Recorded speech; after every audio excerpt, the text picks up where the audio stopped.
औज़ुबिल्लाहिमिनश्शैतानिर्रजीम बिस्मिल्लाहिर्रहमानिर्रहीम। नाज़रीन, मैं एक ओवरसीज़ पाकिस्तानी हूँ और आज कुछ इन्फॉर्मेशन इस हवाले से देना चाहूँगा कि पाक सरज़मीन का निज़ाम क़ुव्वत अख़ुव्वत अवाम, इस टॉपिक के ऊपर अगर बात कर ली जाए तो शायद हमें जो हम कह रहे हैं उसके बिल्कुल बरअक्स दिखाई देता है। आप इस बात को भी बड़ी अच्छी तरीके से हमारे इस मुल्क खुदादाद की 24 करोड़ अवाम इस बात को भी बड़ी अच्छी तरीके से अंडरस्टैंड करती है कि जो कुछ हमें बताया जाता है उसके बरक्स यहाँ पर जो सूरत हाल है वो हमारे सामने यहाँ पर मौजूद है। वो चाहे फ्लड के हवाले से हो, जो सैलाब ज़दगान हैं इस वक्त कितने लोग हमारे इस सैलाब की नज़र हो चुके हैं। इसी तरीके से कोई भी हेल्थ केयर का निज़ाम हो तो उनको किसी भी तरीके से रेस्क्यू प्रॉपर अंदाज से नहीं किया गया। यूरोप से या वेस्ट से अगर कंपैरिजन करके देखें तो कंपैरिजन कहीं से भी बनता ही नहीं है। ज़मीन और आसमान का जो डिफरेंस है वो इस वक्त मुझे दिखाई दे रहा है, चूँकि मैं ज़्यादातर यूरोप के अंदर रहा हूँ। पाकिस्तान के अंदर बस एक मैटर के अंदर आया था अपनी वालदा का एक ऑपरेशन कराने के लिए। तकरीबन 6.5 साल का एक अरसा हो गया है कि हमारी जुडिशरी के अंदर जो ऐसे केसेस हैं जो कि रीज़न बनते हैं बेसिकली, जिस तरीके से बैकडेट के स्टैम्प पेपर्स हमारी अदालतों में ही सेल आउट किए जाते हैं। इसी तरीके से जाली गवाहान वहाँ पर 500 से 5,000 रुपये तक वो लेते हैं। लेकिन और इसके साथ-साथ एक परफेक्ट कोरियर नाम की कंपनी है जो कि रिटायर्ड जज की है, जिसका अभी हालिया दिनों में नाम जो है वो ईसीएल कर दिया गया है। उसकी ओनरशिप वही है मेरा ख़्याल से, क्योंकि उसके अंदर जो मैनेजमेंट बैठी हुई है, मैनेजमेंट भी वही है, सिर्फ़ और सिर्फ सारी की सारी चीज़ें वही हैं। सिर्फ सॉफ्टवेयर चेंज कर दिया गया है, ऊपर का बैनर चेंज कर दिया गया है। सिटी कोर्ट कराची के अंदर ये मौजूद है, ये मरे हुए लोगों को ज़िंदा कर देती है। ठीक है, मेरी बहैसियत एक ओवरसीज़ पाकिस्तानी के मैं आज भी अपने तमाम ग्रुपों के अंदर ये मैसेज ऑलरेडी चला चुका हूँ कि अदालतों के अंदर हमारी जो ये बैकडेट के स्टैम्प पेपर बिकते हैं, ये 1950 का भी अगर आपको 55 का 60 का आपको स्टैम्प पेपर चाहिए तो वो मिल जाता है, बआसानी मिलता है हमारी अदालतों के अंदर। ठीक है, गवाह भी मिलते हैं, सबको पता है। चीफ जस्टिस ऑफ पाकिस्तान को की भी शायद नॉलेज में है। ठीक है, सदर पाकिस्तान की भी नॉलेज में है, आर्मी चीफ की भी नॉलेज के अंदर हैं। ये तमाम की तमाम चीज़ें लोगों की ज़िंदगियों के साथ खेल रही हैं। आज 74 सालों के अंदर भी पाक सरज़मीन का निज़ाम क़ुव्वत अख़ुव्वत अवाम, तो ये अवाम के लिए, ये उसकी बेहतरी के लिए जो चीज़ें यहाँ पे की हुई हैं वो नाकाबिले, क्या उसके लिए लफ्ज़ इस्तेमाल करना चाहिए। इंसानियत सोज़ मेरा ख़्याल है कि इन तमाम की तमाम चीज़ों को कहा जाएगा कि हम बहैसियत कौम इस हद तक मुनाफ़िक हो चुके हैं कि सबकी नॉलेज में है। एक चीज़ ऐसी होती है कि जिसके ऊपर कोई एविडेंस दिखाया जाए, अगर हम ये कौम हमारी झूठ बोलती है तो सबको पता है कि हमारा हर दूसरा बंदा झूठा है। सबको पता है कि हमारा हर दूसरा बंदा करप्ट है।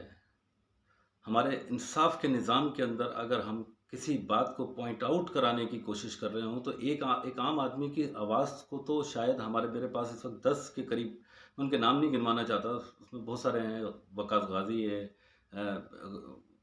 इसके अलावा आवाज़ टाइम्स है, ठीक है, अपना कराची है, ठीक है, वॉइस ऑफ कोरंगी है, और बहुत सारे मेरे पास इसी तरीके से नाम हैं जिनके अंदर मैं ये सर्कुलेट करा रहा हूँ कंटिन्यू बेसिस के ऊपर कि एक इशू है। एक ओवरसीज़ पाकिस्तानी पिछले 2016 से इस अदलिया के ऊपर सवाल उठा रहा है कि जनाबे वाला जो केस हमारी अदालत के अंदर मेरी प्रॉपर्टी के अगेंस्ट में किया गया, उसकी तमाम क्रिएशंस जो है वो हमारी सिटी कोर्ट कराची के अंदर हुई।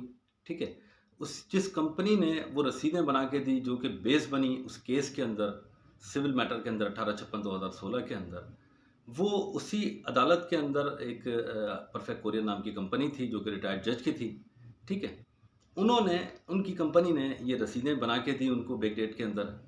इसी तरीके से उसी कंपनी ने मेरी मरी हुई माँ को भी ज़िंदा किया।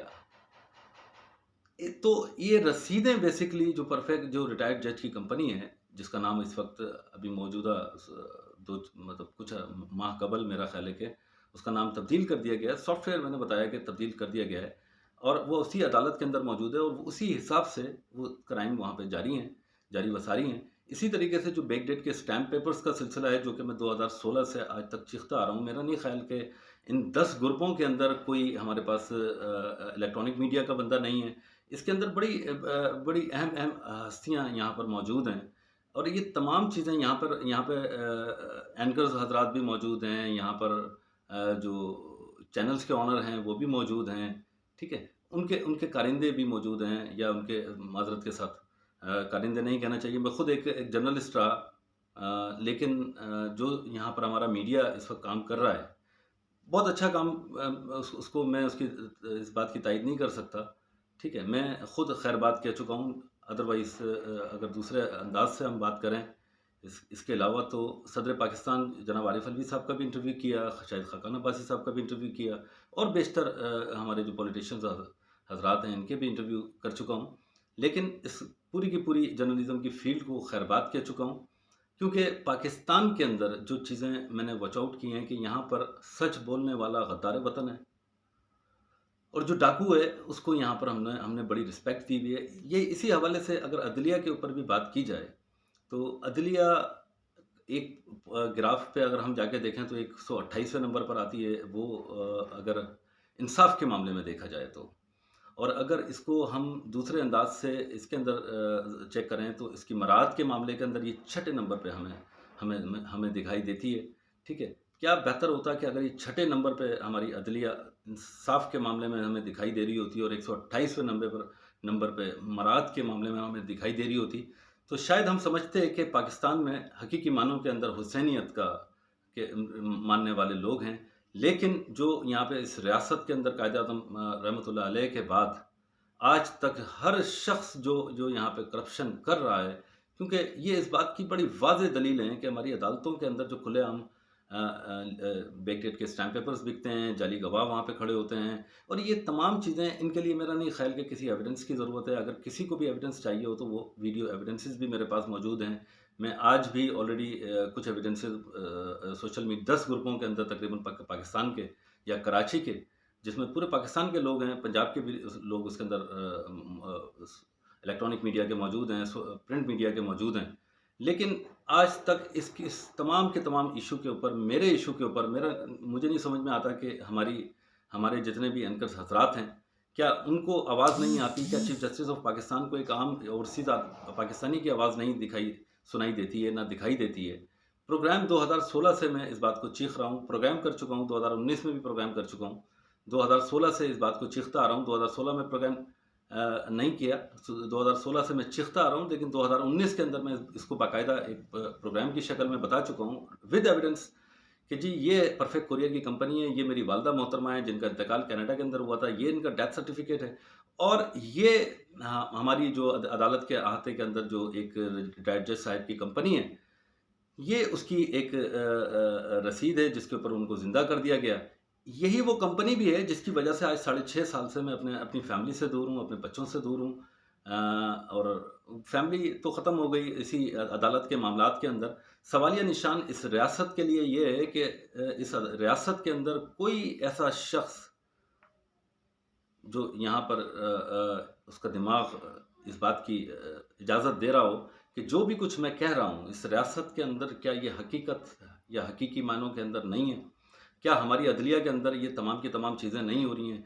क्या हमारा पुलिस का निज़ाम बिल्कुल करप्शन से पाक है?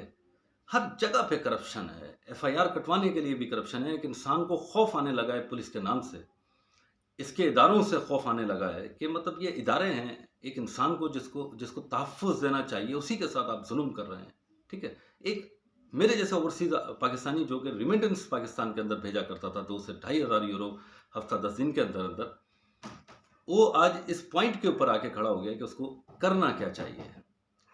मैं इस मुल्क से बिल्कुल बेज़ार आ चुका हूँ 6.5 साल के इस पूरे के पूरे टाइम पीरियड के अंदर, और नेक्स्ट टाइम मेरा ख़्याल है कि मैं पाकिस्तान आने की कोशिश भी नहीं करूँगा। खुदारा इस रियासत के अंदर कोई इदारा, कोई इंसान का बच्चा अगर यहाँ पर मौजूद है, ठीक है, तो इस बात के लिए आवाज़ उठाए कि इस मैटर को अभी तक रियासत सुन क्यों नहीं रही है। अभी तक तमाम के वज़ीर आला मुराद अली शाह साहब क्यों खामोश बैठे हुए हैं, आईजी सिंध खामोश क्यों बैठे हुए हैं, चीफ जस्टिस ऑफ पाकिस्तान खामोश क्यों बैठे हुए हैं, सदर पाकिस्तान क्यों खामोश बैठे हुए हैं। यही मेरे आज के इस छोटे से वीडियो का मकसद था, पैगाम का मकसद था। बहुत बहुत शुक्रिया। इन तमाम चीज़ों को ठीक रास्ते के ऊपर आना चाहिए, यही एक आम इंसान की ख्वाहिश है। ये इससे ज़्यादा और कुछ भी नहीं कि हर शख्स को कम से कम इंसाफ ज़रूर फराहम कराएं। बहुत बहुत शुक्रिया। पाकिस्तान जिंदाबाद। अल्लाह निगहबान। अल्लाह हाफिज़।